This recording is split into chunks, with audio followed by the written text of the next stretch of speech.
Армысыздар, қымбатты достар. Біз сіздерді Астана қаласындағы нысандармен таныстыру барысындамыз.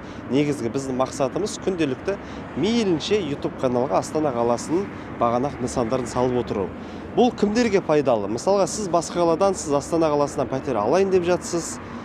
Бағанағы Двагистан көрдіңіз, ода YouTube-қа кірдіңізде нысанның атын терген кезде осы нысанға шолу шығып тұрса қандай керемет.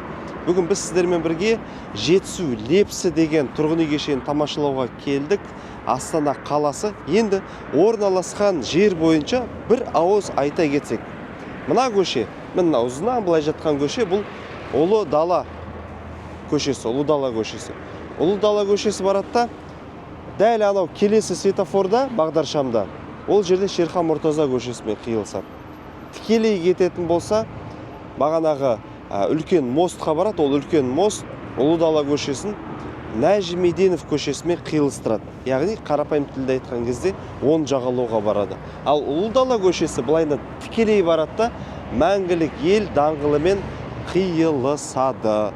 Жалпылама инфраструктура жөнінде айтатын кететін болсақ, бұл жаңадан соғылып жатқан аудандардың бірі. Болашақта негізі генплан бойынша былайынан тікелей көптеген нысандар кетеді. Енді көпшіліктің сұрау бойынша, осы аудан тұрғындардың сұрау бойынша, мынау Жетісу Лепсі тұрғын үй кешені, дәл осы Жетісу Лепсінің артында анау крандарды көріп тұрсыздар ғой. Сол жерде дәл қазіргі сәтте мектеп соғылу барысында. Бұйыртса ары кетсе бір 3-4 айдың ішінде ол мектеп соғылып дайын болады деген ойдамыз. Комфорт санатындағы тұрғын үй кешені және де өзінің бағанағы қосымша тұрғын үй кешендері бар. Жетісу Кербез, мынау бірінші кезек. Міне көрдіңіздер ма достар, мүмкін бір жандар бұл видеороликті бір жылдан көріп отырсаңыздар, ар жағында Жетісу Кербездің екінші кезегі соғылып жатыр. Бұйыртса міне қараша айларына таман Жетісу Кербездің кезегі берілетін болады. Арғы жағында Жетісу Лепсі, Жетісу Кербез, Жетісу Ақсу тұрғын үй кешендері бар. Мін достар, жалпылама тұрғын үй кешендерін өздеріңіз көріп тұрсыздар. Бірінші қабаты осындай кірпіштермен әдеміленіп әрленген, жоғары қабаттар фиброцементті панельдар. Енді жүріңіздер, жан-жағын көрейік, қабаттарын тамашалайық, балалар ойналарын тамашалайық. Негізгі бұл бейнероликтің мақсаты орналасқан ауданды көрсету, тұрғын үй кешенін көрсету, және де не бар соны көрсете кету, ауласын, кіреберісті көрсету. Армен қарай уже өздеріңіз нақты үйді алам десеңіздер, енді келулеріңіз қажет болады. Біз қазір мынау Мәсі аңызы деген бір алаңшада тұрмыз. Екі мәсі тұр. Қазақша жазылған Мәсі аңызы бақытты болашаққа жеңіл әрі сенімді жолдың заманауи сипаты. Айта кететін бір жайт, ежелгі уақыттан бері ата-бабаларымыз ырымшыл болған маңызды оқиғалардың алдында туыстар жолаушыны жолға шығарып салып, ақ сақалдар батасын берген дейді.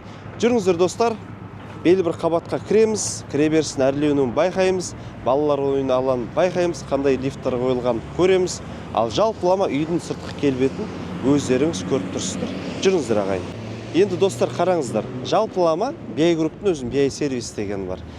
Біз бағанағы әр видеороликта әртүрлі нысандар түсіреміз.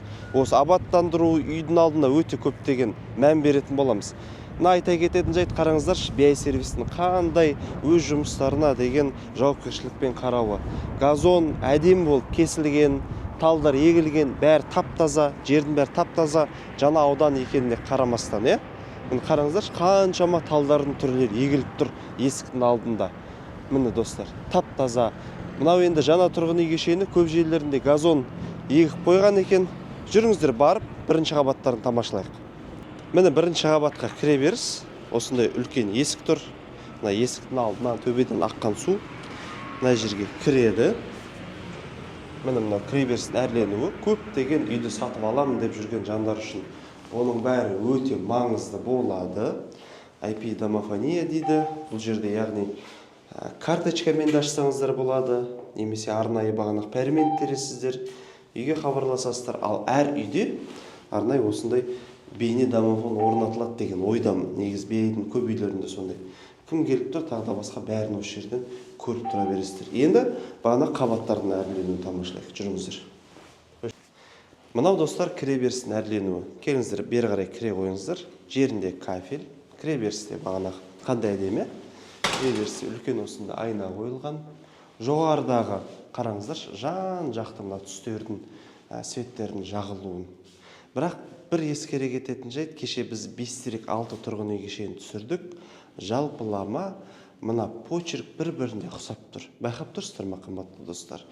Жетісу Лепсі 5 тұрғын үй кешендер. Енді бір бағана құрылыс компаниясы болғандықтан бір-біріне өте қатты ұқсап тұр. Тікелей кірдің, бұл жерде бір кереметтілік, енді жалпылама көрдіңіздер ма? 16 қабат. Бұл жерде әртүрлі блоктары бар. 16 қабаттық блогы бар, 9 қабаттық блогы бар. Енді мына жерде 16 қабат болғандықтан 2 лифт қойылған екен. Бірден паркингке шығу мүмкіндігі қарастырылған. Паркингтің орта жағында мында міне колясочный бар екен, оң жақта. Яғни велосипед қоясыздар, коляскаларыңызды қоясыздар ма? Паркинг қарапайым, кәдімгі паркинг ағайындар. Енді оны былай көрсетіп жүретін ештеңкесі жоқ. Кәдімгі қарапайым, тап-таза B-групптың стилінде, ішінде көліктер тұр.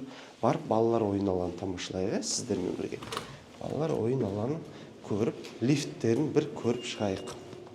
Қазір біз сіздермен бірге барып, балалар ойын алаңын тамашалайтын боламыз. Қазтех импорт НС 1000 килограммға дейін көтереді екен.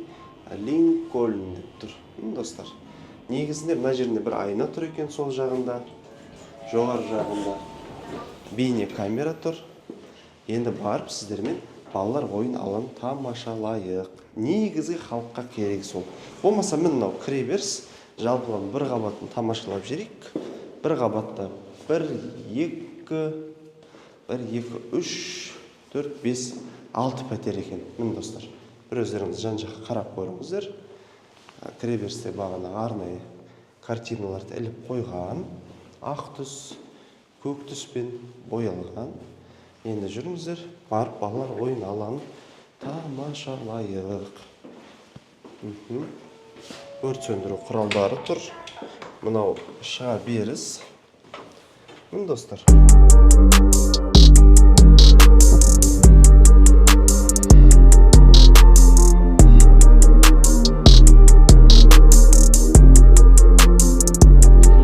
Жалпылама осы маңдарда тұрам.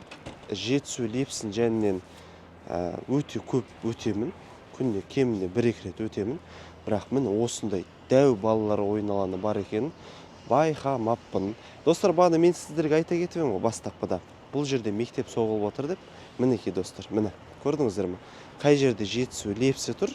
Жетісу Лепсін жәнінде мінекей тура мына жерде үлкен қылып мектеп соғылып жатыр екен.